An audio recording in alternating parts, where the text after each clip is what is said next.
வாங்க இன்றைக்கி உருளைக்கிழங்கு பட்டாணி போட்டு குழம்பு எப்படி செய்யலான்னு பார்க்கலாம். ஃபஸ்ட்டு கொஞ்சோண்டு எண்ணெய் ஊற்றிக்கோங்க. வெங்காயத்தை நீல வாக்கில் வதக்கிக்கோங்க. வதக்கி ஆற வச்சு ரொம்ப நைஸாக அரைக்காமல் 1-2 அரைச்சி வச்சுக்கோங்க. திரும்பி குக்கரில் தான் அந்த குழம்பு பண்ணேன். நீங்கள் கடாயில் கூட பண்ணலாம். ஆனால் நான் குக்கரில் வச்சுட்டேன். குக்கரை வச்சு எண்ணெயை ஊற்றிட்டு பட்டை கிராம்பு இதெல்லாம் போட்டு நல்லா பொரிஞ்சோன்னே இஞ்சி பூண்டு தட்டி போட்டேன்.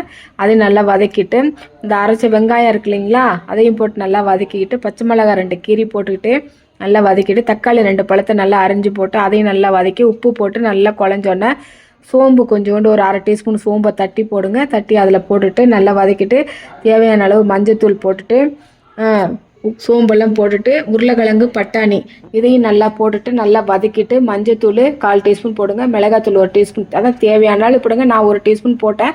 அது மாதிரி அதையும் போட்டுட்டு மல்லித்தூள் 1/2 டீஸ்பூன் போட்டுட்டு நல்லா வதக்கிட்டு தண்ணி ஊற்றி உப்பு போடுங்க.